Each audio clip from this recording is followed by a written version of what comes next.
Hello everyone, and welcome back to video number 2 in our Bitcoin educational series. This video is titled Bitcoin's Monetization Limit.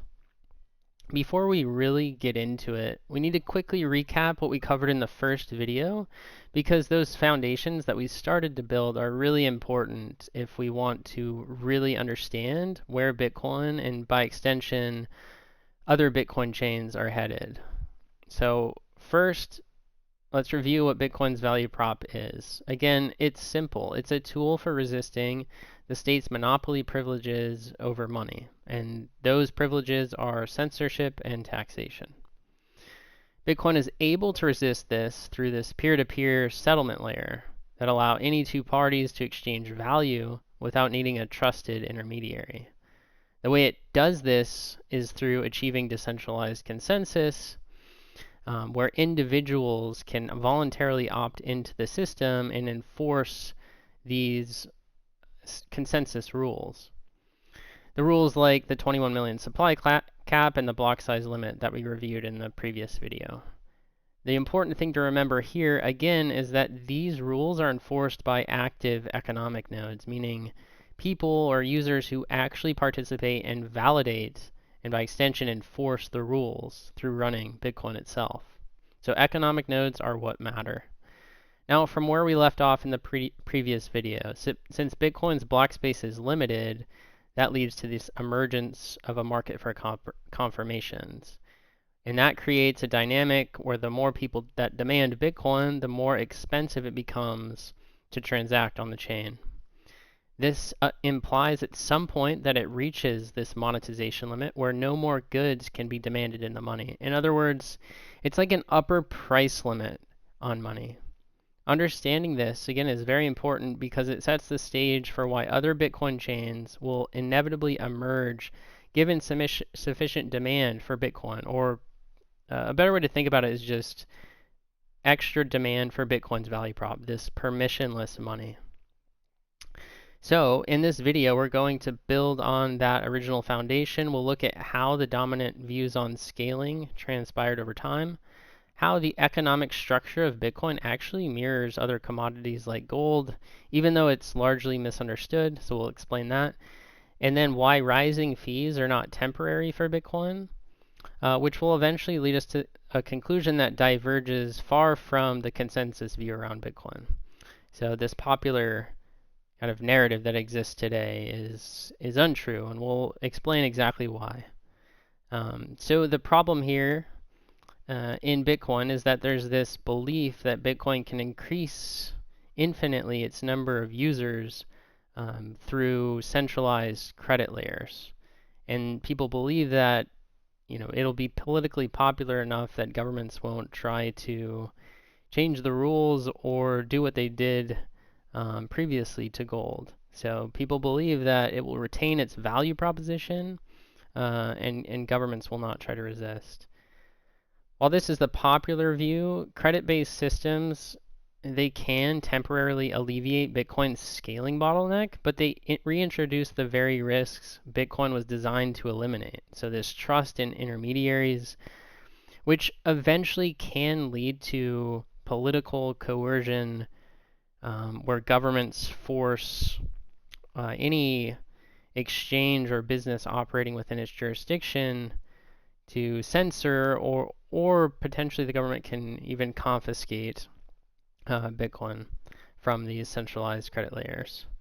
So whether they're exchanges, custodial wallets, or payment processors, all of them are vulnerable to political capture. So governments do regulate, they do tax, they do surveil, and they can potentially shut those services down.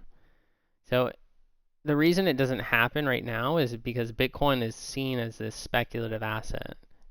These entities can kind of operate freely while we're in this casino phase because Bitcoin isn't really a threat yet to the state. It's not actually challenging the state's monopoly over money, not in a serious, credible way. But when it inevitably does, those intermediaries become easy targets. So to kind of put it simply, Bitcoin cannot scale by relying on institutions that answer to the very powers it seeks to bypass.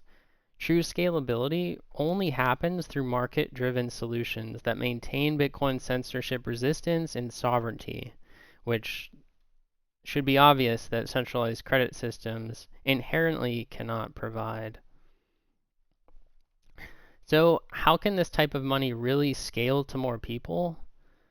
This question was much more popular in earlier years. So back in 2017, it was one of the biggest debates in Bitcoin's history, this scaling debate.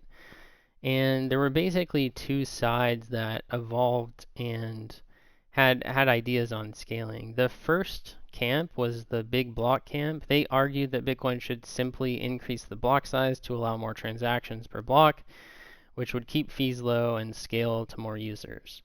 And the second camp was the credit layer camp. They called it layer 2, but it's really the credit layer camp. They believed that scaling would happen through off-chain solutions like the Lightning Network, which was most popular at the time, where transactions are settled off-chain and then only final balances are recorded on Bitcoin's base layer. So the idea is like we can transact on these separate layers until at some point we need to settle.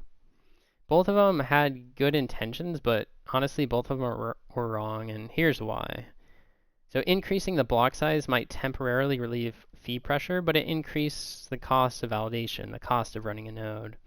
That leads to centralization, weakening Bitcoin's security and censorship resistance, the very thing that gives it value in the first place. And it potentially poses a systemic risk to the system, because you can imagine if you keep indefinitely increasing the block size that at some point a lot of people can't afford to run a node, and then you're just trusting someone else, which defeats the whole purpose. Then it becomes a political money. And on the other side, layer 2 solutions, while useful for specific cases and they can increase the utility of the money, they do impose time and security trade-offs, counterparty risks. They introduce complexity, which is a cost to the user. And they don't eliminate the fundamental bottleneck. At some point, you have to settle. So as demand rises, you're still going to have fee pressure that resurfaces inevitably. So in reality, Bitcoin design makes it perfectly not scalable, at least in the conventional sense. Its security relies on the fact that it can't scale infinitely, that block space is scarce by design. I think now it's a good idea to compare Bitcoin to gold. It's compared often, but not in the sense that I'm going to compare it here right now. So let's understand Bitcoin or gold's price stability function. Gold really has this supply side price stability function. So when demand for gold rises, right, the market price rises. This incentivizes more miners of gold to go out and produce more supply to capture that profit. But as they do that, they increase the supply on the market, which eventually reduces the price, right? They go out, mine more, and sell it. And over time, that leads to price stability. Bitcoin, however, is different. It has a hard supply cap, right? Everyone's familiar with the 21 million cap.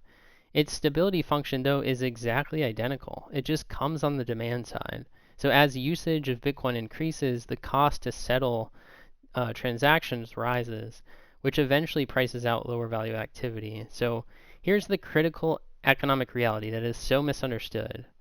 In any economy, there are far fewer high-value transactions than mid to low-value ones.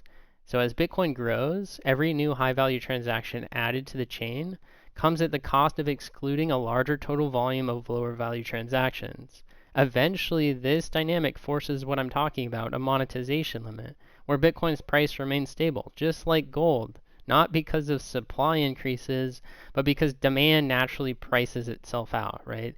You get this negative feedback loop on the demand side, not on the supply side. So with this understanding, we can see that Bitcoin scaling isn't about technology fixes or ideological purity. It's really about simple economics. And this is where it's gotten interesting for me. So despite this well-known limitation, we're witnessing right now the emergence of a second Bitcoin chain, not really through hyper marketing, but because demand for Bitcoin's value proposition exceeded what one chain can handle. And this is the most important thing that almost everyone overlooks today, but I think will become common sense into the future, that Bitcoin is open source, right? It's not a product, it's not a company, it's just an idea. The Bitcoin white paper describes the architecture of this peer-to-peer electronic cash system, how it can be deployed. It's a protocol, and it can be replicated. There's nothing that prevents the evolution of multiple Bitcoin chains. So this replication doesn't dilute Bitcoin's core value. It actually scales it to more people. It's a natural market-based solution to its own scaling constraints. And I think that's a good place to end it here. In the next video, we'll explore how this replication process has already been quietly happening for years under the radar and nobody's really paying attention to it. And what that means for the future of Bitcoin, the scalability of the value prop, and the global market for money.